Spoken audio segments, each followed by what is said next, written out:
Welcome to today's Master Coaches Wednesday Weekly Buzz.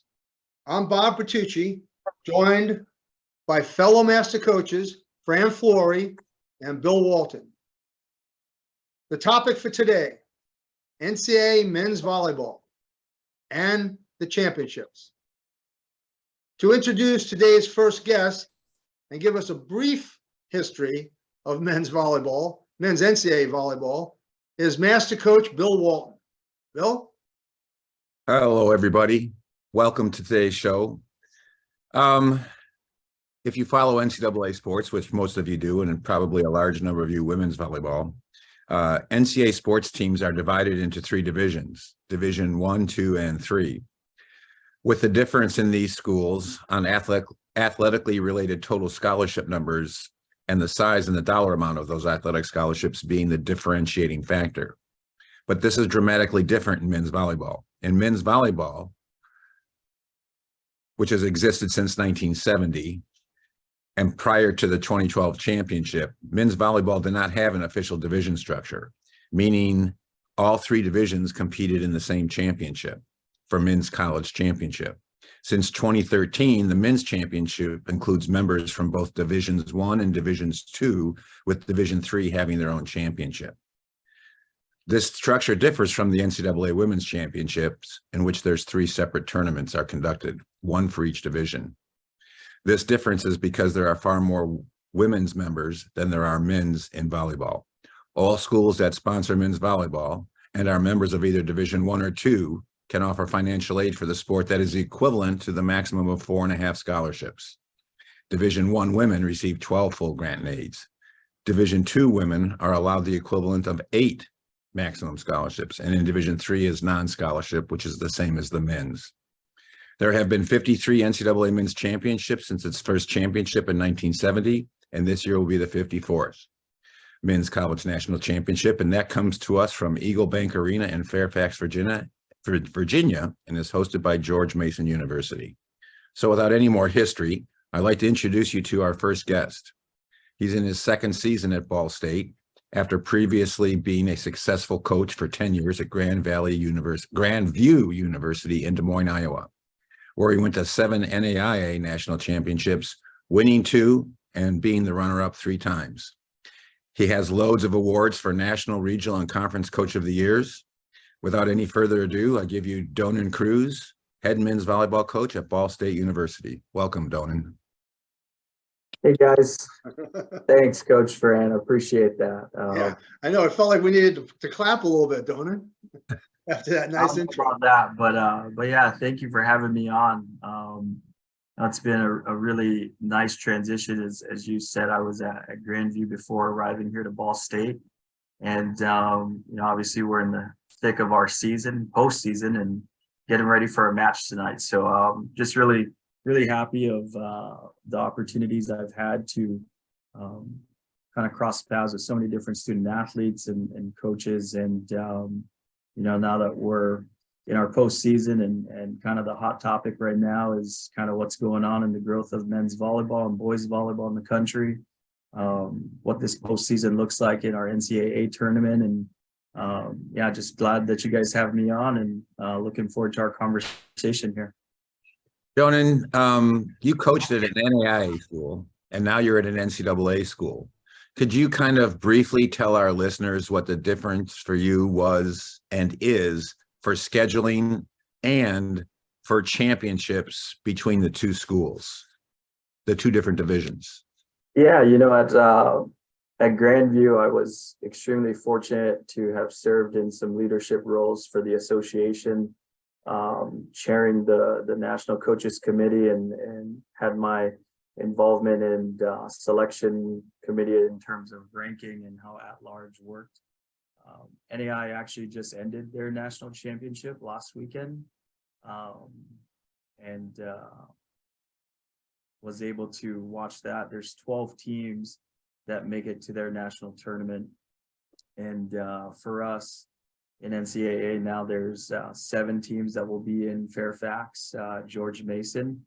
So the kind of big difference is obviously, as some people know, the NAI is made up of a population of much smaller universities and institutions.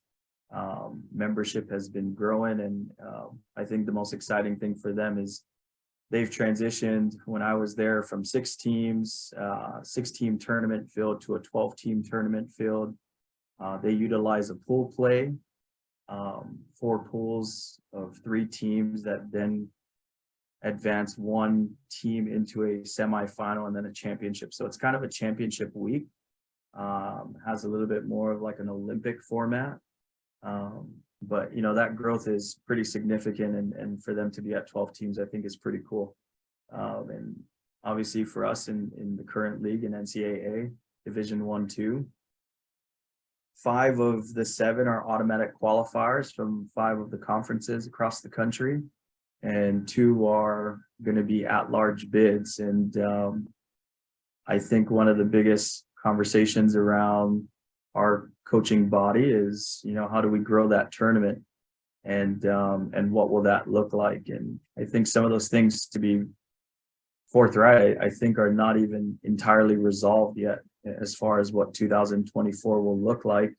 I know that the intention is it'll go to 12 teams, but I don't know if I have enough information to speak on exactly when that will be decided and what that would look like with the addition of the NEC and the SIAC conference then having their AQ bids next year.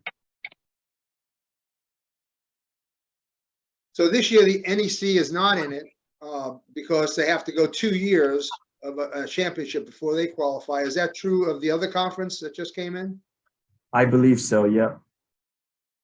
And I'm not sure if this is year 2 for them, but I think the growth to 12 teams, or at least the theory in going to 12 teams, was going to be a result of those 2 conferences adding their AQ, and then kind of getting us to whatever the formula is that gets you to 12 teams, what percentage of our total membership body that is.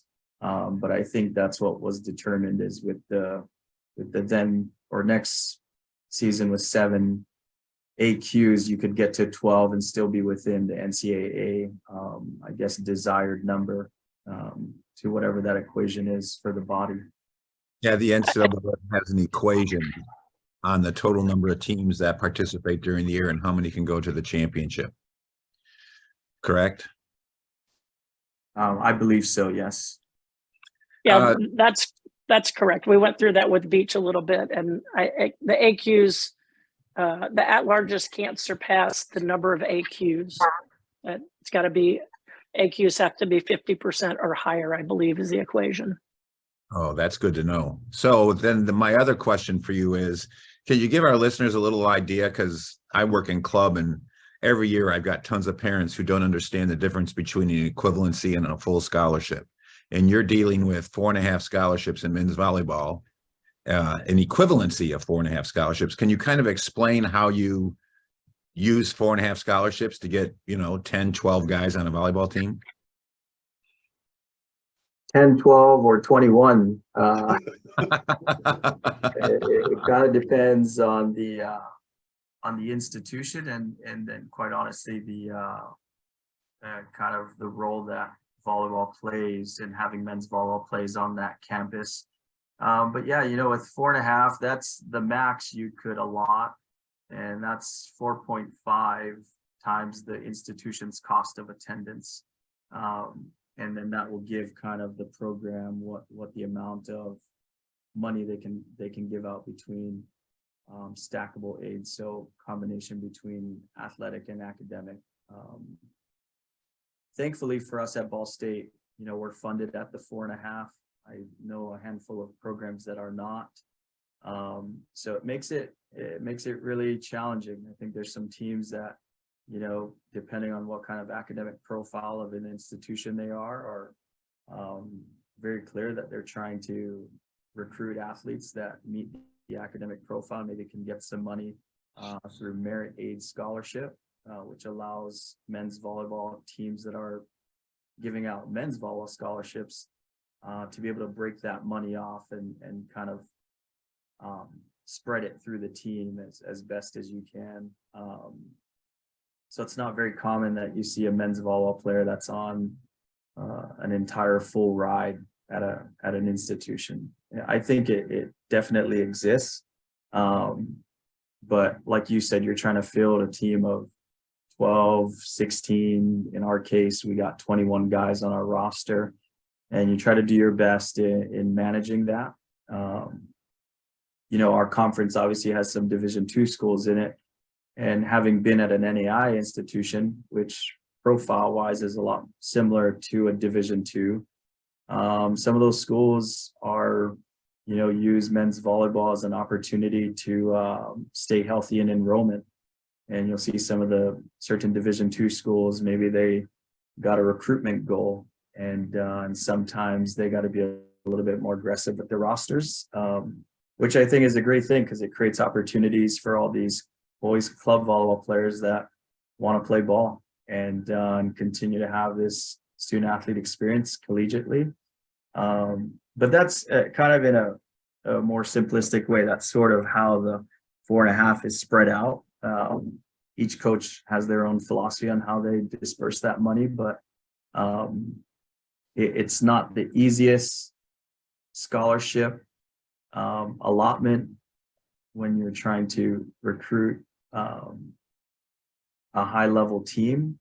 But I think the reality is that a lot of boys that are playing club volleyball, I think they're starting to understand, and I think clubs are doing a pretty good job of educating them of what it means to go into men's Division I, II volleyball and what those 4.5 limits mean, the D3 limits and NAI too. So I do think that's moving in a positive direction as far as education to the young athletes.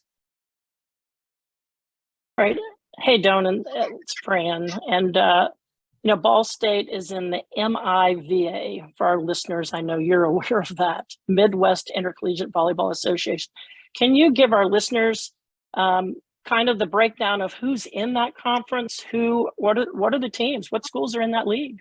Yeah, we're like I said, we're kind of a blended league with Division I, II, ourselves, Ohio State, Loyola, Purdue, Fort Wayne, and Lindenwood are the Division I members in our group. And then we have Quincy, McKendree, and Lewis rounding out our 8 teams. And next year we have some growth in our league, and Queens University out of Charlotte is going to be adding, so we'll grow to 9, and they will be in our conference regular season and postseason play starting next year. So ourselves and Ohio State are the oldest members. I did a little homework just so Thank you. I wasn't throwing out random numbers, but Dr. Don Shondell, who was our founder of our Ball State men's volleyball program, also the founder of the MIVA, founded in 1961. So ourselves and Ohio State have been MIVA members since 1961. And then as time passed on, has grown the league to where we're at today. And we were talking before we went on the air that your practice facility is named after him. What a great legacy he's left there and across the volleyball world, everywhere. Absolutely. Yeah, our practice facility is attached to Worthen Arena, and it's the Dr. Don Shondell practice facility, and beautiful 2-court facility that gives our student athletes, not only our men's team, but our women's volleyball and basketball teams a beautiful space to train in, and exactly what we feel we needed to dedicate to him and his family and his legacy. That's awesome. Okay, so we know the league, we know Dr. Don. What about your team? What's happening with your team this year? And give us a little overview of how you're doing and where you're going from here. Yeah, tonight we have a semifinal match in conference tournament. And, I think the way it's shaken out right now is, who wins this tournament at the end of Saturday is going to be representing our conference in Fairfax, Virginia. So we got Lewis. And, overall, our conference has probably some of the strongest parity. Teams kind of been beating up on each other all year. we're hosting because we won the regular season. There was a kind of a three-way tie between Loyola and Ohio State, and through a set percentage, we were deemed the first seed. So we all share the regular season championship, but are hosting because of that. So on the other side of the bracket is McKendree and Ohio State.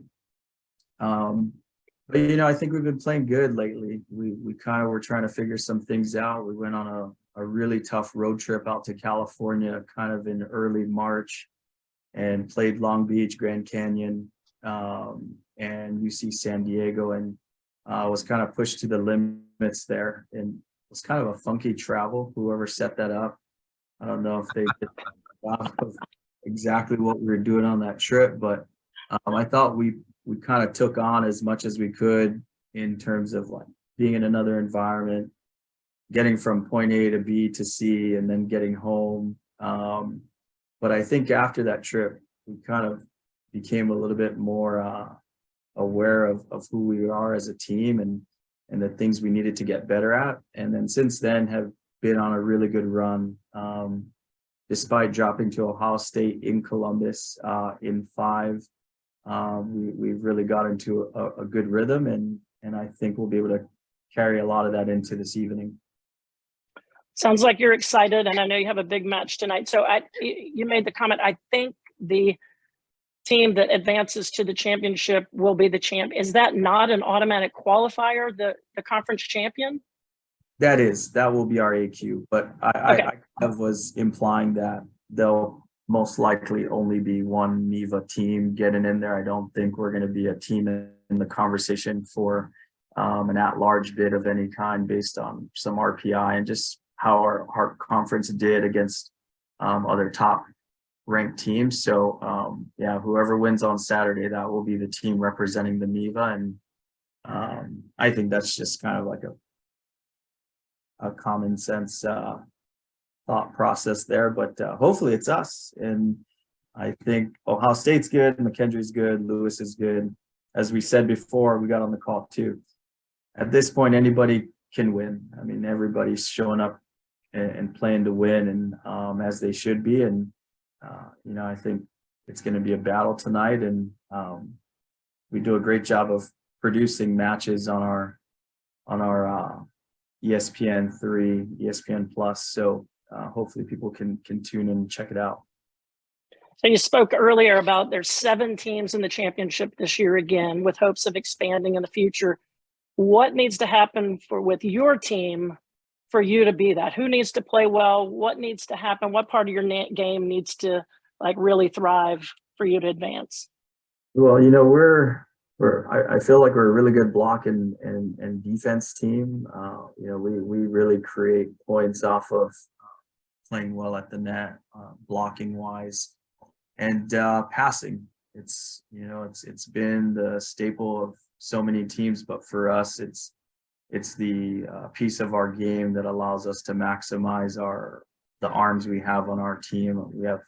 We have 2 exceptional outsides that can score and at a high efficiency, and we got middles that do really well. And I think the more we could get our setter in good situations off of serve receive, I think we kind of see that play into how quick we can start in the beginning of sets. So I think that's a big piece of our game is block and pass, and then I think things just kind of fall into place for us from there. So yeah, hopefully those 2 pieces for us are all systems go tonight. So Donan, give us, you mentioned, different players, or at least their positions. Give us your key player and give us Lewis's key player. What's their names? I think for us, Caleb Jenis is he does so much. He's a 5th year graduate student, returning first team All-American.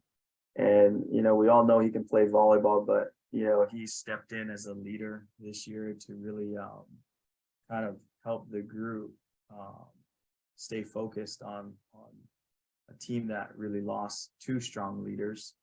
And and he's kind of the center of our passing. You know, he really does a good job of controlling our passing lanes, and when he's having a good day, he's just one of those guys that everyone feeds off of him. And I love his leadership, love what he does, and such a consistent player.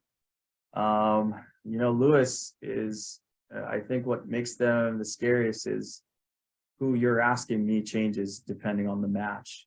And they have a lot of new guys that are stepping into roles. You know, one of their outsides, Max Rocky, who's only in his second year, does really good when he's passing well. I think he attacks on the left pin really well. If he can kind of play stable, I think that helps the other pieces around him.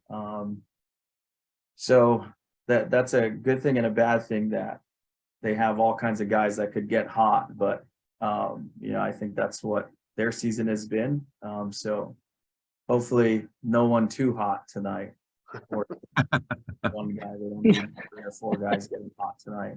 Hey, Donan, you said something earlier. You mentioned that you do a good job with production. So if someone can't be at the match tonight, how can they watch you guys play? Yeah, I think we're on, it's going to be covered on ESPN. So if you got ESPN Plus, you know, that'd be the best way. And then, you know, we have a David Letterman School of Communications, and we have a program called Sports Link. So if you don't have ESPN Plus, they provide some streams through audio and do like a courtside play-by-play, which is really cool. They don't show the court too much, but it's 2 students that are sports journalists, broadcasting majors, that do a really good job of giving some play-by-play. So a couple options there, but ESPN Plus, you'll be able to catch our match there. The stream that you talked about, can you go to your schedule at your website and pick up the link from the schedule at your website? Yeah, either there, or you can on any of our Ball State men's volleyball social media handles. You'll find the links to this to that play-by-play action that I'm referring to. That's a little bit more like tuning in on the radio, which I think is kind of cool. We have some parents that tune in that way that don't have ESPN Plus, and some relatives too. So it's kind of a cool little deal. It is. It's very cool. Don, the last question before we get our next guest on here. Give us a rough prediction of what the NCAA tournament field is going to look like. Ooh. Now, of course, we expect Ball State to be in there. All right. But beyond the MIVA, what do you think? Oh, you know, I think, you know, there's 4 teams really that have just been playing at a really elite level. You see it in their results and kind of their statistics on how well they've been playing volleyball. UCLA, Hawaii, Long Beach, and Penn State. I mean, I would be shocked if all those 4 teams are not there.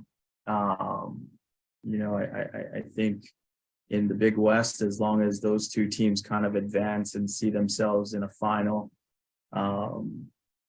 we would anticipate we would see both of them. And quite honestly, even if Hawaii didn't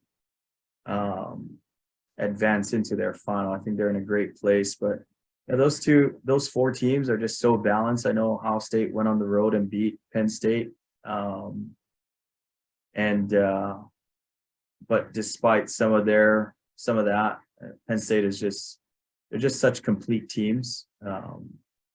They're really strong at every position. And I think some of the other teams, including ourselves, you know, there's moments where you see some of our inconsistencies. And while I think that's indicative of all college men's volleyball, just because of the age category these guys are playing volleyball at, but those 4 teams play exceptional, and they've done it all season long. Well, speaking about Penn State, I think it's time for us maybe to try to get Mark Pavlik in here. So, and I know you guys are good friends. And Mark, are you connected yet? I am connected there, sir. Hey, Coach. Donan, hey, good luck this weekend, buddy. Well, it's good luck tonight. I hope I can take your good luck for the weekend too, though. Take the good luck for the weekend and run with it, pal. Thank you. You too. You too. Thanks. Well, Donan, thank you very much for being on the Wednesday Weekly Buzz. We really appreciate you taking the time. We know, your time is very valuable. You got a match tonight. We wish you the best of luck, and hope to see you in the NCAA tournament. Thank you, guys. I really appreciate it. Be easy on Coach Pav there. You guys don't. You got to play too. So. Good luck, Donan. Good luck. Good luck, Thank you. Donan. Well, our next guest is the head coach of the men's volleyball team at Penn State University. A good friend and longtime friend. He's been involved in all aspects of Penn State. He was a player, setter years ago, and about 100 pounds lighter. Assistant coach. Gained a few more pounds when he was assistant coach. And then, of course, head coach. He's one of the winningest coaches and most well-respected coaches in men's volleyball. And I'd like to introduce Mark Pavlik in his 29th year at the helm of Penn State men's volleyball. Yeah, quite an honor to join such an august group. Mark, Well, I we're think sorry Kathy wasn't able to make it. She was kind of called out on the pro league was having a big sponsor coming in, and it fell right at the time of our show. So she apologizes for not being here. Well, Absolutely. I think we got the pro group coming in here on Friday in Rec Hall. So Right. That's the other pro team. That's Athletes Unlimited. right. We talked to Katie last week, about this match. It'll be fun to see some of our old alums and Deja and Alicia come in. So that'll right. be fun for Friday. Yeah, Mark, now you have to carry the torch with Russ retiring. You're the grandfather of Penn State volleyball now, right? Fran, seriously, would anybody want to grab a torch that Russ has held for so long?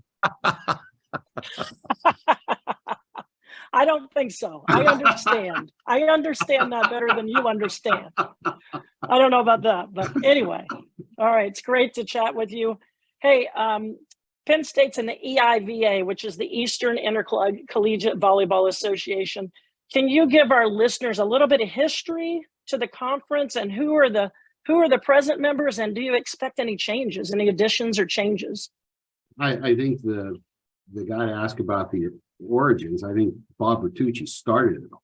But and Bob, fill in the blanks here because it was a little before my time, but knowing the history and talking with people like you, Coach Tate, all the guys that have been around to see the evolution of what then was the ECVL into the EIVA. It was the only conference at the time for anybody on the East Coast that wanted to be involved with men's volleyball. And correct me if I'm wrong, Bob, but it started out as it was open to anybody, varsity teams, club teams, and eventually it settled out. And at one point with the varsity teams prior to the D3 championships being added by the NCAA, I think we hit a high of 23 teams. We had 3 divisions. There was a relegation approach that we took from division to division. Then when NCAA's said, D3, come on over, we'll run your own championship. We got smaller, and I think that's when it really took off. When the EIVA needed to stop being all things to all people, and I think we could just really concentrate on, hey, this is what the approach is to Division I volleyball. So we had some attrition through the years. We've had some additions through the years, but right now the 6 teams that consist of the EIVA consists of is Penn State, University of Charleston, West Virginia, Princeton, Harvard, New Jersey Tech, and George Mason. And that's where we stand right now. All right, and there's some traditional Division I, Division II teams in that league, right? Within your own league, are there differences in scholarship numbers for those teams within your league? No, men's volleyball is a 4.5 scholarship limitation by the NCAA for D1 and 2, Charleston is the only D2 team we have in the league. All right, and they have the same number of scholarships, even though they're Division II as everybody else. They're permitted to have the same amount of scholarships. Whether they do or not, the institution will make that decision. As we understand it, institutions do at a lot of places, right? Yes. Well, like the Ivy League schools don't have any scholarships, athletic scholarships, technically. They got plenty of academic money, which gives them almost a better situation. I agree. Yeah. And of course, when I was in the league, we had 0.75 scholarships, which makes it real difficult when you're playing against 4.5 scholarships, which is not a lot either. You know, when you're trying to put a team of 20 athletes on the field. Yeah, you're right, Bob. I mean, what would the general public think of when they watch the NCAA men's basketball national championship game if out of those starting 5, only 2 kids were on scholarship? Might be a different story, wouldn't it? And that's kind of where men's volleyball is. Yeah, there's people don't understand the difference in funding between sports and just the opportunity, and the athleticism in men's volleyball is incredible to me. So, you know, easy to be a fan of this sport when you see these guys touching 11 and 12 feet, just flying all over the court. And it's pretty amazing. And you've had a great year.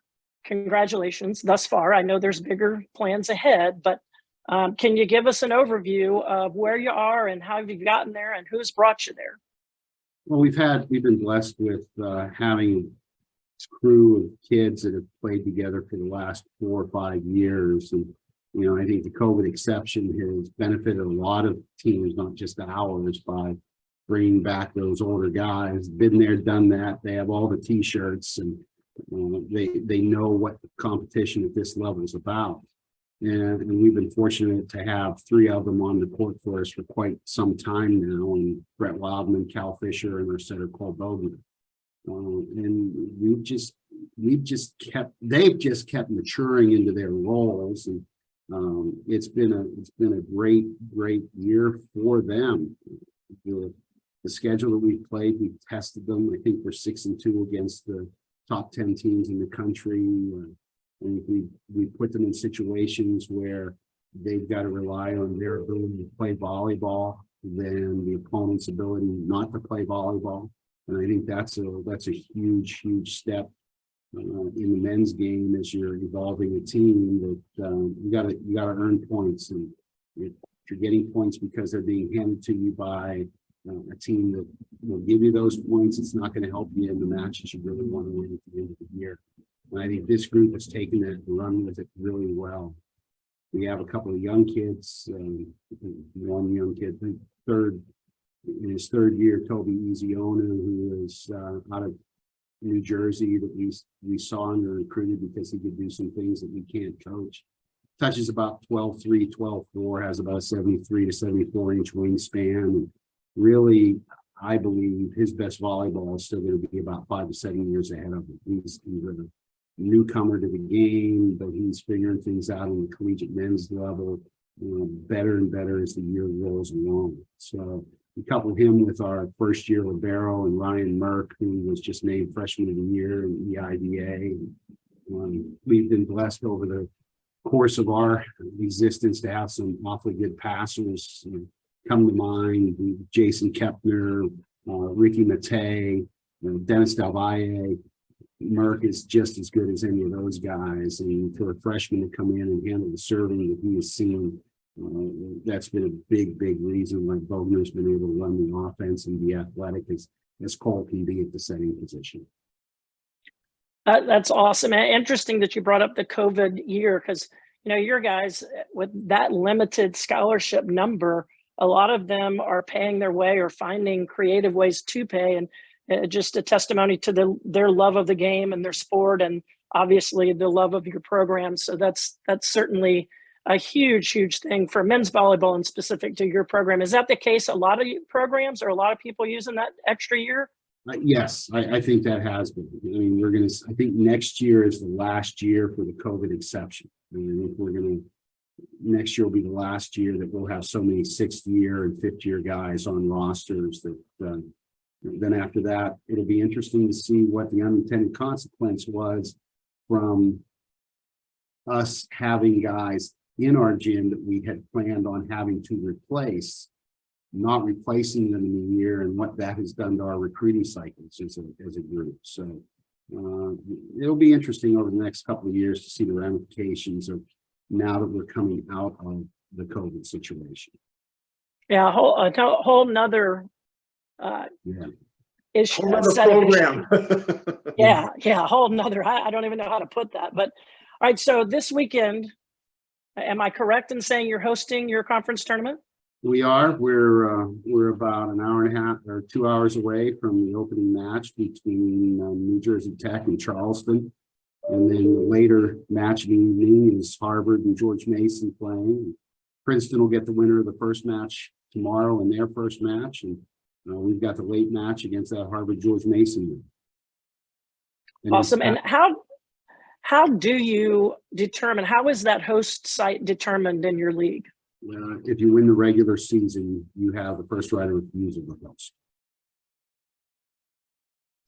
So your work through the season pays off. You get to be the conference tournament host and get buys through a couple of rounds, right? Right. With us down to 6 now, we figured let's get everybody into the tournament and do the standard 16 tournament. So yeah, it makes a lot of sense. Okay, so your conference tournament winner will be your AQ for the NCAA tournament? Yes, that's who we will put forth as our AQ. Okay, and last question from me. What has to happen for your team? What do you have to do well for your team to advance and be the automatic qualifier? I think we got to be comfortable with be who we are, embrace the competition at this time.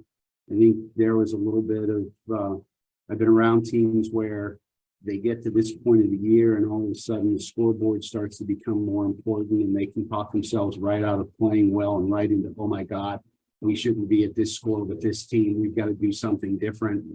I think you just got to be where your feet are. I think this time of year, nobody's going to get that much better or that much worse playing the game.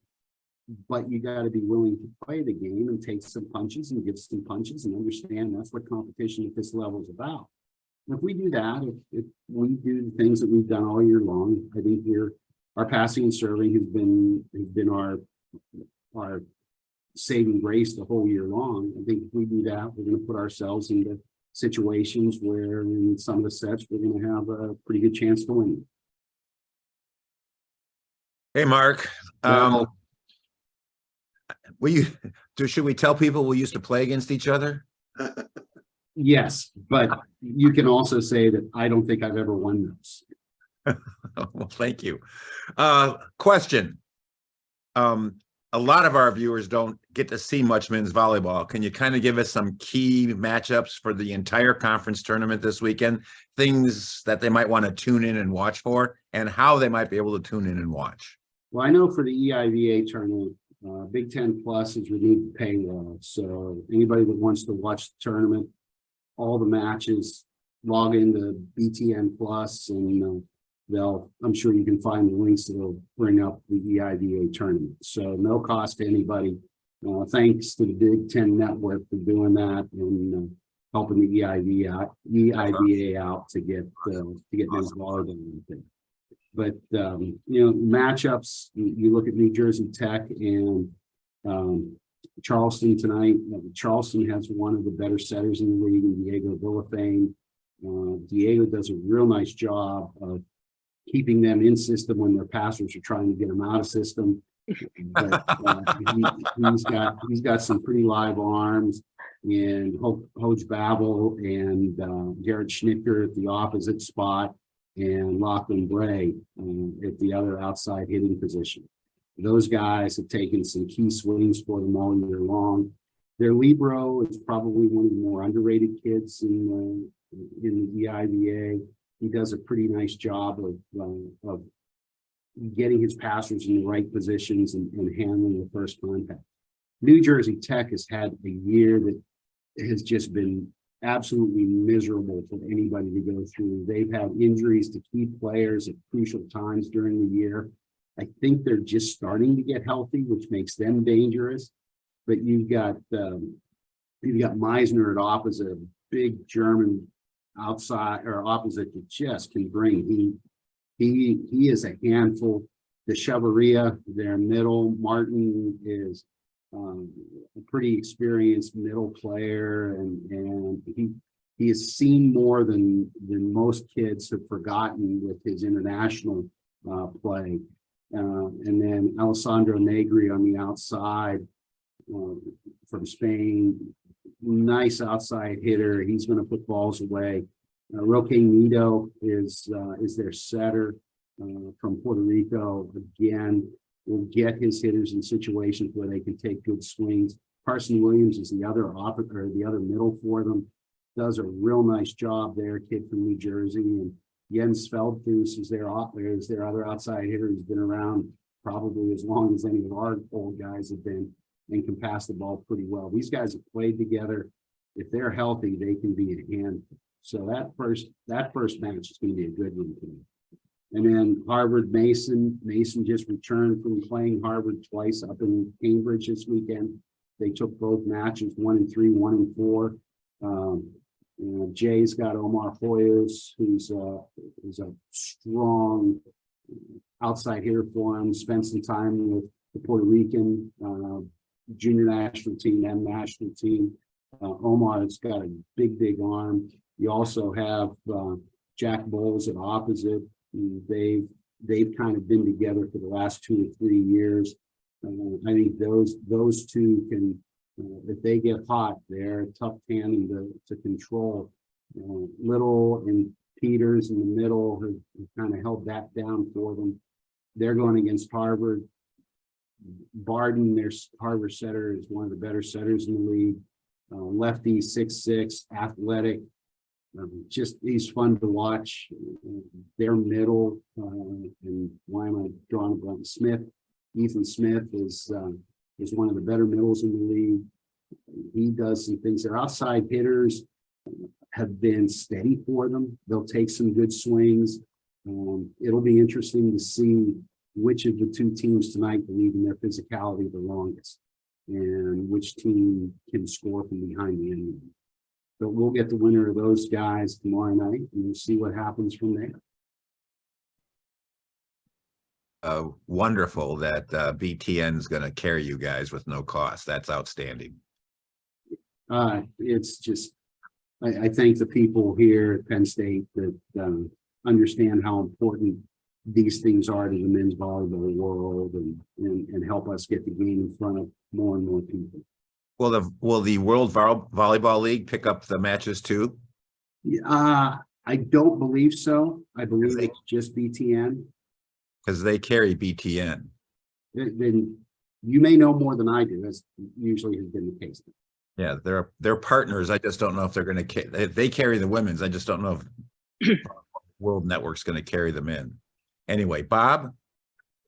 Yeah, Pav, you're looking pretty relaxed and comfortable right now, considering that you have a championship you're going into. I don't have to worry about it until tomorrow. Right, tonight you have the bye. That's good. Well, let's talk a little bit about men's and boys volleyball, the growth across the country, maybe starting with the NCAA tournament. You know, it started with 4 teams. I remember the 1970 and played in the 1971 national championships, and in the next couple of years in those Final Fours. So I remember when it was 4 teams. All right, and more recently it's grown. Tell us about the NCAA growth and where you see that going, and what do you hope to see next? Yeah, I think by the NCAA's own bylaws, right, you have to have 6 teams that comprise a conference for 2 years. And then once that occurs, you're granted an automatic berth into that sports national championship. So we've had growth with Conference Carolinas. We've had growth with the NEC. We've had growth with the SIAC conference, certainly EIVA, MIVA, NPSF, and Big West. So, you know, we're going to have 7 net after next year. We will have 7 automatic qualifiers coming from conferences. At this point, the NCAA recognizes the 5: EIVA, Conference Carolinas, MIVA, MPSF, and Big West.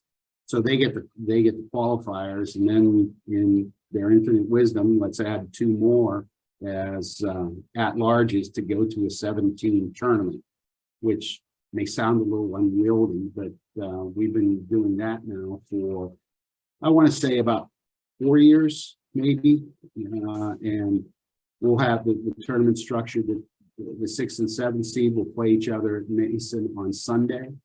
Then the winner of that will go into a second round type quarterfinal, a 3-6, 4-5 matchup there on Tuesday. Semifinals will be Thursday and finals will be Saturday. So it's a week-long celebration of the men's game. Where's it going to go? I know that we have been told that in principle, the NCAA agrees that we are going to be at a 12-team tournament at some point. How that will look, I don't know. As I mentioned, at that point, we'll have 7 AQs. So they're going to go with another 5 at-larges to get us to 12. But I also think, and I'm very excited about the fact that we will now be structured like every other NCAA championship there is, where there will be a regional approach, and that region will feed its regional champion into a Final 4, Final 6, whatever it may be. But we don't know what that structure is going to be yet. But if we've already been approved in principle for a 12-team championship, that could be a lot of fun. We could have a regional weekend where you got 4 regions competing with 3 teams each. You got 3 regions competing with 4 teams each. I just think it's something that we have all really wanted over the years with the growth of men's volleyball, especially to give more berths into the championship than we've ever had before, because teams, the way the men's game has grown, and Fran, you've mentioned about the physicality, there is no more teams that exist where all an established and experienced team has to do is serve the ball over the net, watch the other team run around because they can't control it and give it back to you. That doesn't exist anymore. Everybody has big boys that can hit the ball. And it's going to be so much more fun to see teams get into a 12-team championship and get some upsets in there. And, we can truly call some teams Cinderella teams. I just think the future looks great for men's volleyball. Well, I'm sure that the West Coast would love to have more at-large bids. They've always complained about not having enough at-large bids. So, yeah, and the great thing about it is now that we're able to have much more of a national schedule from team to team to team. We don't have teams that just sit in one spot and then move and you don't see them. Hawaii goes to North Greenville a couple of years ago.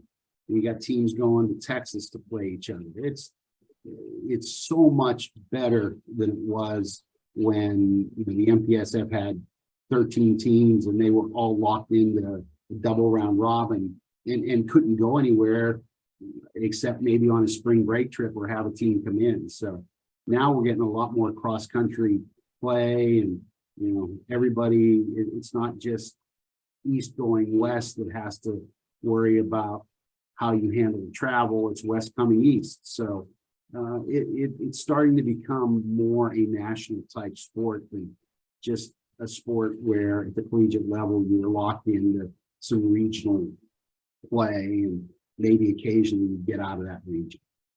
Well, talking about the West coming east, what's your thought about UCLA and USC joining the Big Ten, and how does that affect what you guys are doing?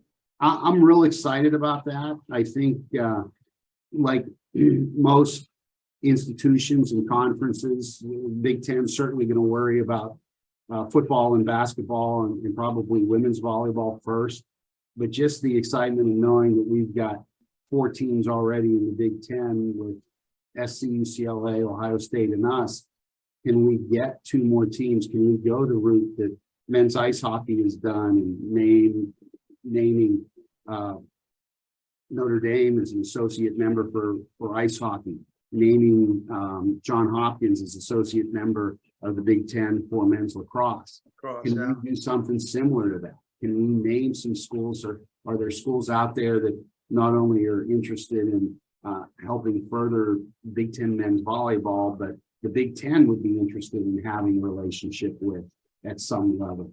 I think there's going to be some great discussion. I think what we need to have that happen is we certainly need athletic directors and chancellors and presidents to understand what men's volleyball can bring to their campuses from those of us that have them. And we also need the support from the women's coaches in the Big Ten to say, hey, look what it's done at Ohio State, with what it's done at Penn State, with what having men's volleyball has done for SC and UCLA. I mean, you got some women's teams there that if they haven't won national championships, they have been to Final Fours and national championship matches. Sure.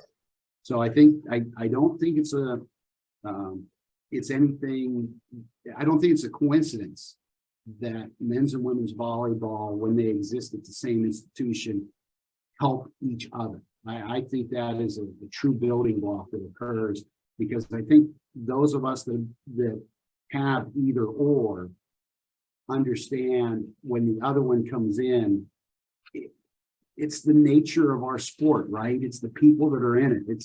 It's something about volleyball that really can pull people together. And, I think this is something the Big Ten, I'm curious to see where it goes, and hopefully we get a chance to be involved in some of those discussions. Now, is it possible that with these expanded at-large berths, that would solve the issue of, I mean, you have possibly 4 of the best teams in the country that could be in the Big Ten that for men's volleyball. Would those at-large allow them to not sit out for a year, waiting for a conference to go through that 2-year period? I would think so, but I also know that when the Big Ten added men's ice hockey, they waived the 2-year moratorium. Okay. When they added Big Ten men's lacrosse, that moratorium was waived. So I think I'm not necessarily worried about that part of it, because the 4 of us, we've won national championships. We're not trying to make. It's my understanding that the reason that 2-year moratorium was put in was to keep the bottom dwellers from potential basketball conferences that never saw the light of day from getting together in any given year and saying, okay, we are now the Mark Pavlik conference in basketball, give us the automatic berth, and now we get to cut into that basketball pie and revenue. And if men's volleyball championship is a revenue stream, let me know how it's done. We're not going to make any money just to being in the tournament. So I think there are some arguments that can be made to mitigate. Yeah. So the waiver option is out there. Then that yes. all that issue. Yes. Well, before we let you go, let's talk a little bit about the growth of boys volleyball, high school, club, and where do you see that going? Boy, Bob, I mean, you go back to our era. You know, I graduated from high school in '78, so I was probably about 10 years behind you. But you look at that at our 10-year difference, and really in that 10 years, you had areas that you knew played volleyball, right? You knew Pennsylvania had good volleyball. You knew Southern California had good volleyball. You know, from there, where were other parts that actually were structured and growth was occurring? And now you fast forward 50 years, and we got growth occurring all over the place. South Carolina just added boys volleyball as a state sanctioned championship sport. I think Utah has done it. Minnesota's working on it. Indiana, places that in our career to now, we never would have thought had boys volleyball. Is having boys volleyball. And I think there's a couple of reasons for it. I think volleyball is now reaching more and more kids through shows like this, through being able to shoot. I can watch Matty Anderson play in Russia live when he's on just over the internet. So kids that are getting involved in the sport now can watch other professionals play and have models. Second thing I think is a big one is Title IX. I know for years we kind of grimaced about Title IX and how it's stopped men's volleyball growth because of whatever reasons. I think now we're finding, at least I believe, it was a benefit to us. Last year we had 3 guys on our team whose moms were part of the first Title IX wave who played. We had Molly Driesbach, Tuman. Molly, national team player, Kentucky. I think she's number 2 on the Kentucky kill record. We had her son Candy. We have Charlotte Fisher, Cal's mom. Fish by the end of the year is going to wind up with about 200 career aces for us. He's going to be 3rd on our list. He's still going to be 130 behind what his mother's record is in Eastern Kentucky. Charlotte had 330. So, and then on top of that, Will Coons, his mom was All-American at Gannon in the early 90s. She is the Gannon kill leader with over 1,900 kills.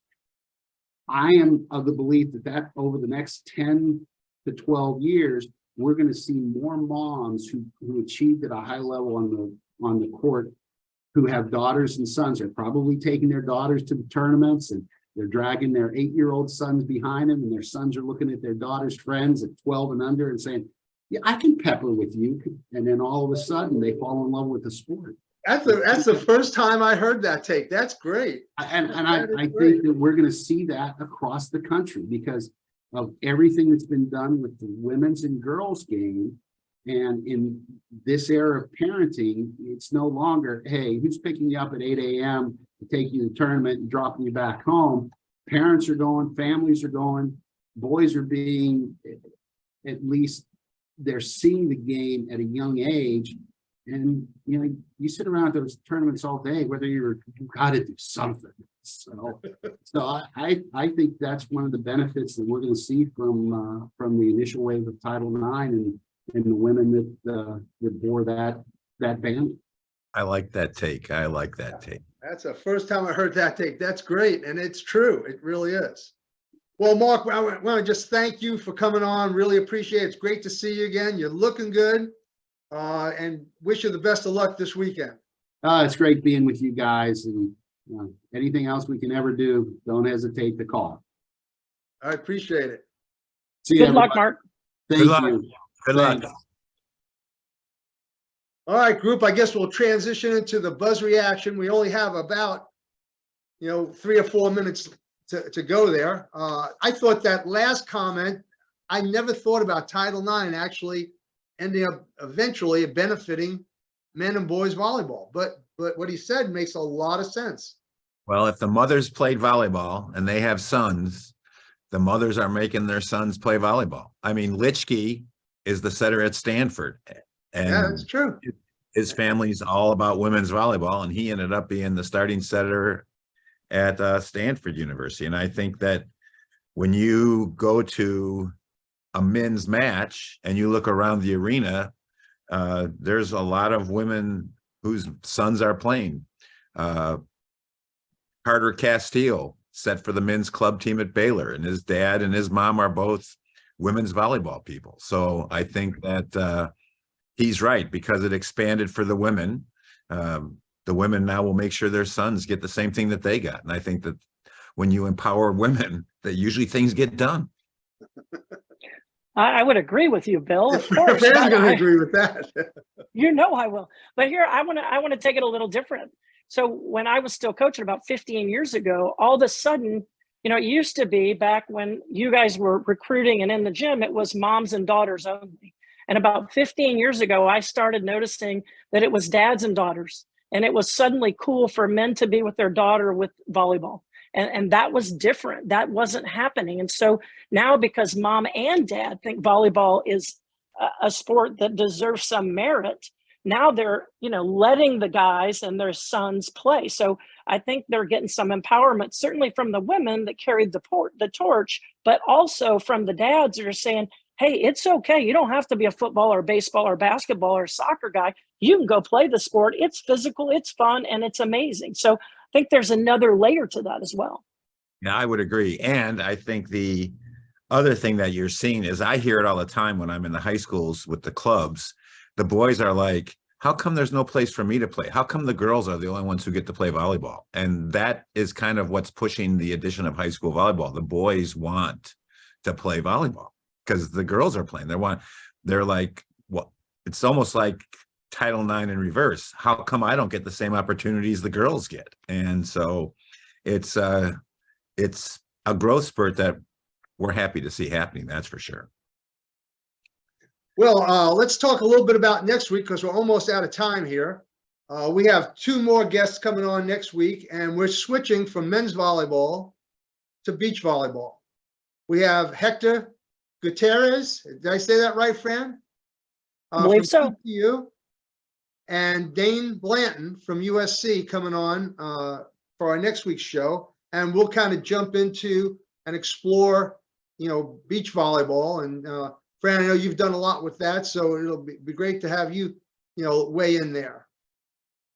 Yeah, beach is the next exploding sport on the NCAA pipeline, and it's been fun to be part of it. It'll be great to discuss it with these two who are truly carrying the torch for the sport. I'll have my board shorts and flip-flops ready to go. All right, well, we'll sign off until next Wednesday, and we'll see you all then.